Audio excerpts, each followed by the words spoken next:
Hello, my name is Jessica Parsons, and today I'm going to be speaking about the importance of body language in theatrical storytelling. Before we begin, I think it's important that we define what body language is. Body language is the nonverbal communication method that conveys the majority of your message, up to 93%. If we look at this first picture from a production of Beau Stratagem, what can we extrapolate about the scene just from the way the two characters are looking or standing? Can we tell who is asking a question?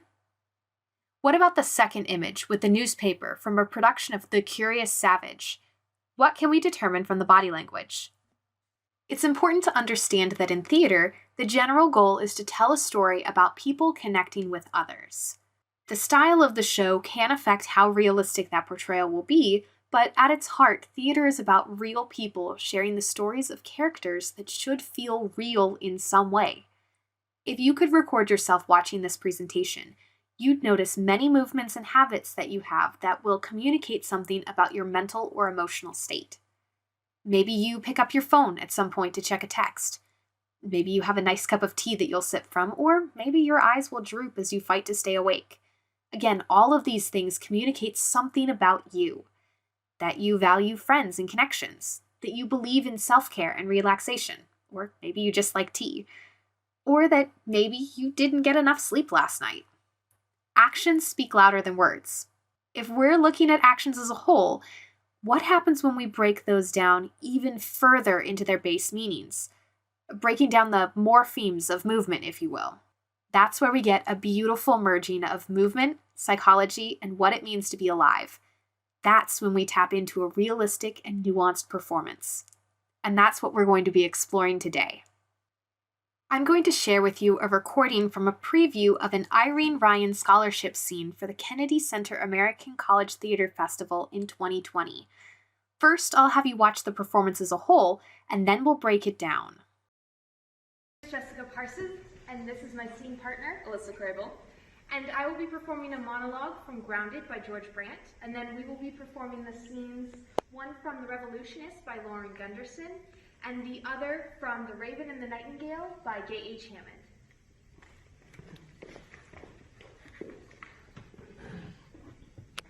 I see something. A dot which zooms into a man, which pans out to be several men by the side of the road, 2 miles from our boys. They're doing something. They're doing something to the road. These are military-age men. The cameras are that good, you can tell. You can tell if they're old, if they're women, men, children. You can't see faces. Not really, but you don't have to. Your mind fills them in for you, and these are the faces of military-age men by the side of the road. I radioed the team. Await confirmation. The headset pronounces them guilty. My pulse quickens. Ridiculous. I'm sweating. My pits, my hands. I'm not there. I can't be killed. The threat of death has been removed. I am in no danger. None. I am the eye in the sky.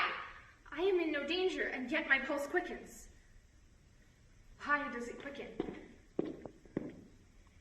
If combat is risk, if combat is danger, if combat is combat, I am not in it, and yet my pulse quickens.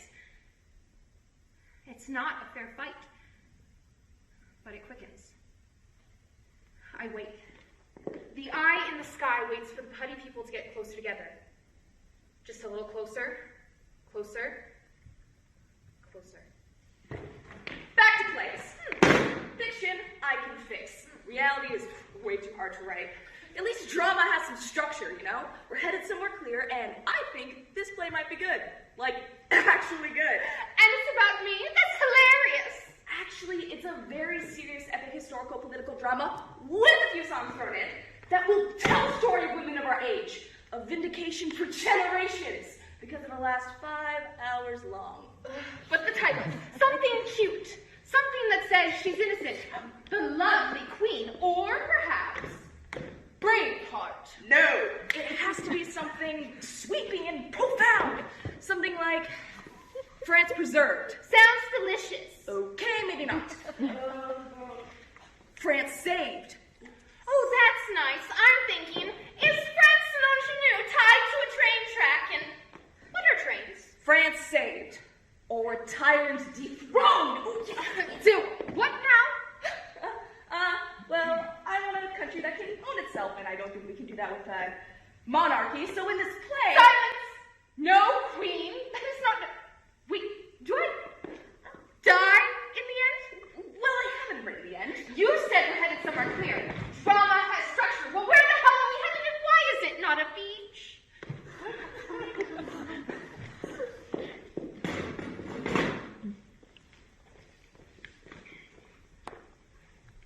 Cassandra, Helen? can we not be friends? I love your brother. Can we not be sisters? No. I love My brother, Paris. Oh, is it so wide a love you gave your husband, Menelaus? Yes? my husband. Yes? Oh, well, remember him now, slut of Sparta. For he is coming. No, he will not come. It is his pride that keeps him home. My name will not be spoken. Oh, spoken! Cursed, screamed out in blood. You do not know him. I have seen him. I have seen his ships covering the sea like death, like rotting corpses of great leviathans, and they come for you, for Paris, for all of Troy. This is your madness speaking. I am not mad. What else can name you crippled in your mind? In my mind, the burning torch of what's to come. Yes, the gods have branded me. Of course my Paris spoke of you. They've branded me, but oh, you they have condemned. The poor Cassandra, mad and claiming visions, all the visions drenched in blood. Because of you! Now, because of you. Your jealousy betrays you. Lost in a sea of famous men, there squats Cassandra, the self-proclaimed seer. I tried to offer friendship, well. Oh yes, turn away, dismiss me, thinking nothing. I have seen the death that you bring us. Fire, blood, dishonor. No one believes you, sister. Call me not your sister. No one believes. You do. And no one ever has. And yet, I will douse tomorrow's flames alone. Tonight. Now. What delusion stirs you? Only one. That if I were to split your pretty head open like the ripest of plums, watch the blood run across the floor, a river, a promise of life for me and mine, then I can sleep. At last. You think me a plum soft and falling? I was queen of Sparta, there's nothing soft there. Spartans died.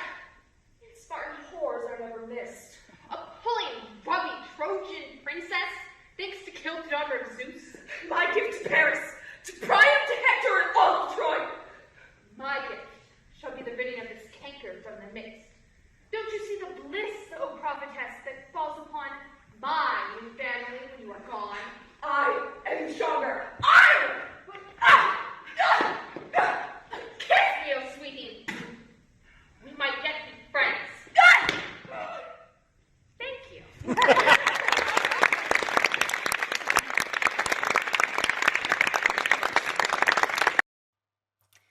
Okay, so the first thing to point out in body language for performance is what has been predetermined, what we like to call blocking, and what is spontaneous. Even in these first moments of our introduction, you can see quite a bit of very interesting body language. My scene partner, Alyssa, and I are standing in the exact same way with our hands crossed in front of our bodies. This is unintentional, but conveys that we are both connected and ready to perform together. We can also see this when I look over to my scene partner as I'm discussing what we're about to perform. All of these nonverbal cues are checks between the two of us for both reassurance, I was very nervous, and for establishing that connection before we performed. As soon as the introduction concludes, my partner nods a thank you to the audience and walks confidently away to allow me to perform my monologue. You'll be able to see in a moment that she stands off to the side with her back to the audience. This is meant as a way to give my scene focus and ensure that the audience knows where they should look. This monologue is about a female drone fighter pilot, and the body language used to convey this character is significantly different than that of the other two scenes. She is strong and confident. Her movements and the way she sits are more masculine, with wide movements and poses that take up more space.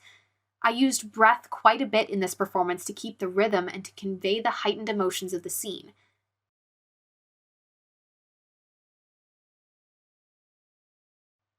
There's one moment right here.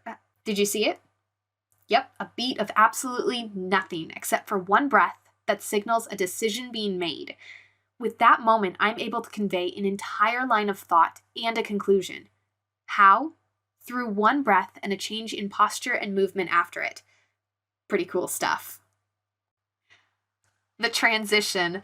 With just a cross of the legs and a flip of the hair, this stoic fighter pilot becomes the ghost of the flamboyant Marie Antoinette. Movements are now much smaller, focusing less on the environment around me and more on myself. Hands are no longer used to emphasize concepts or outline specific places. Now they're used to draw attention back to myself and the character in a more feminine manner. But notice how my scene partner is doing the opposite. Her movements are big and sweeping. Olympe is painting a picture in the hopes of drawing Marie into her narrative, facing directly towards Marie. But see what Marie is doing? Her entire body is shifted away, ignoring everything that is being said, until Marie finds interest in the moment and turns momentarily back. Notice here, right before Olympe stomps her foot onto the chair, there's a moment you can see her character make the decision to use that abrupt movement to get Marie's attention. Something that works, and from this point on, both characters are now facing and interacting with each other. But notice how the dynamic has shifted. Now Marie is the one illustrating the idea, adding flourishes to her movement and even climbing on top of a chair, as Olympe is the one who, while facing Marie, is using smaller movements until she hears about Braveheart. Which leads Olympe to now speak with her back to Marie as she again paints a picture that's disconnected from Marie's vision, and the connection of a moment ago is completely lost in their body language. Suddenly, the two are slightly connected again by Marie's antics about the train, with both of them looking to the other.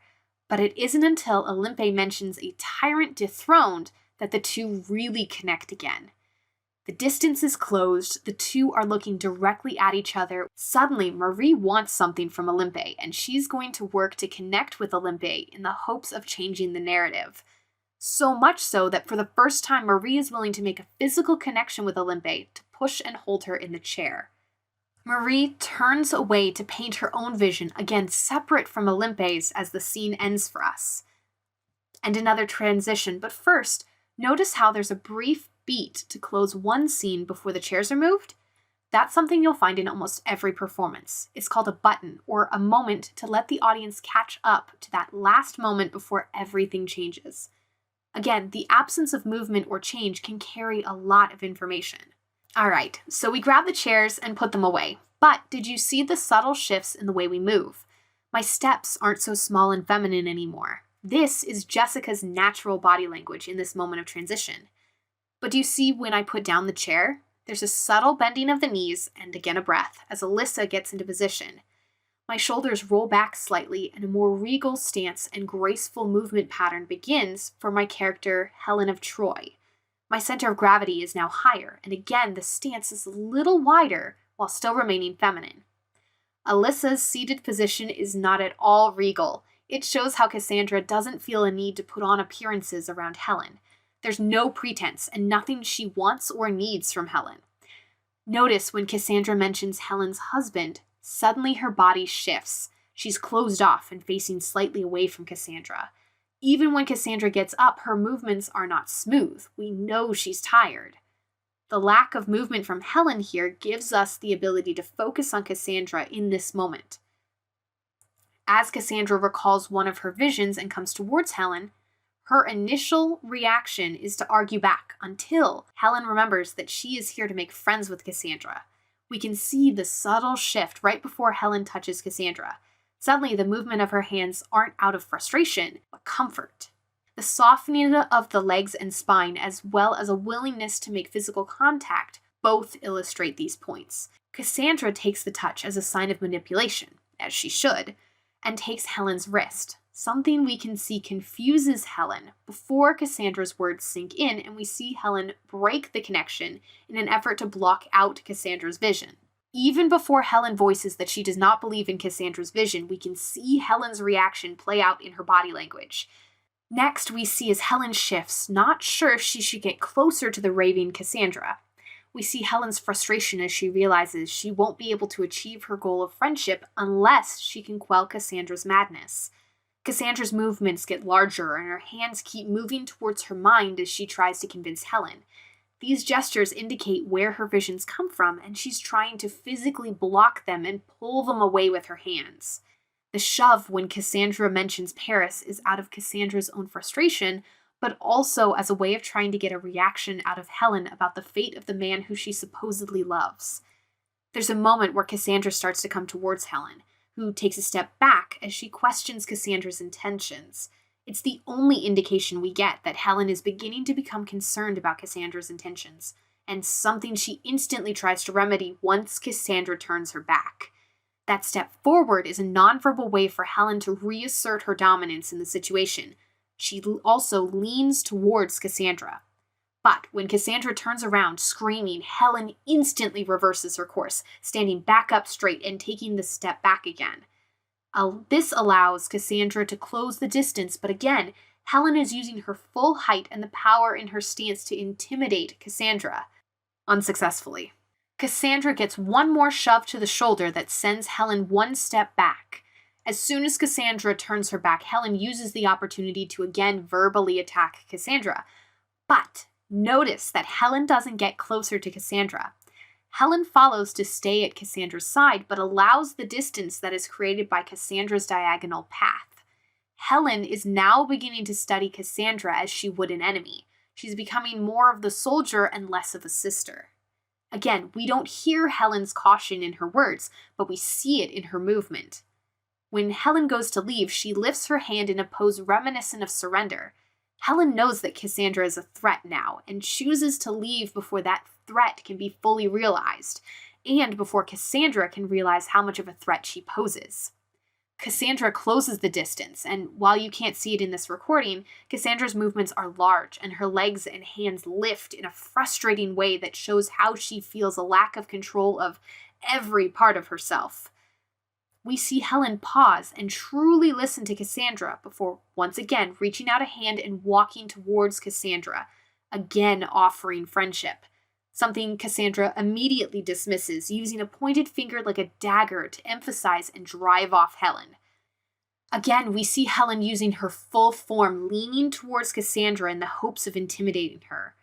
But as Cassandra again closes the distance, we see Helen straighten as Cassandra makes her move. This time, Cassandra moves in a slow manner, showcasing the confidence she now feels and the power she has discovered she holds. But notice the lifting of Helen's chin. This is Helen's final attempt to both warn and intimidate Cassandra. This is no longer something Helen will allow to continue. When Cassandra calmly pulls out the knife, the whole dynamic changes. Now, Helen has a lower stance and larger movements. Cassandra's movements are slower and more graceful for a moment as she stalks Helen.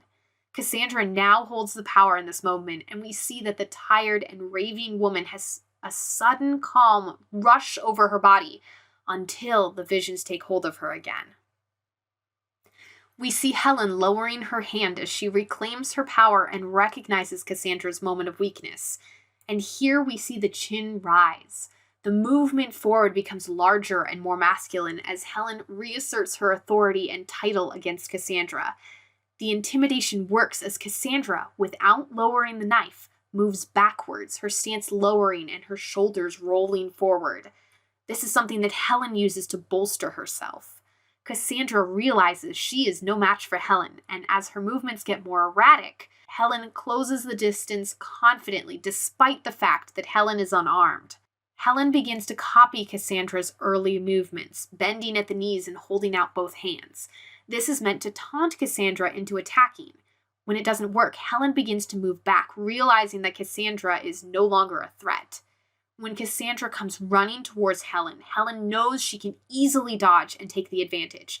Her stance doesn't lower and she doesn't move erratically. She stays the queen, ever in control. When Cassandra attacks, her stance is low, her body spread out, and her movement erratic. Unlike Helen, she isn't a trained fighter. Helen only disarms Cassandra, using her position to reassert her power by lowering Cassandra to her knees and grabbing her hair, which also is representative of grabbing her mind.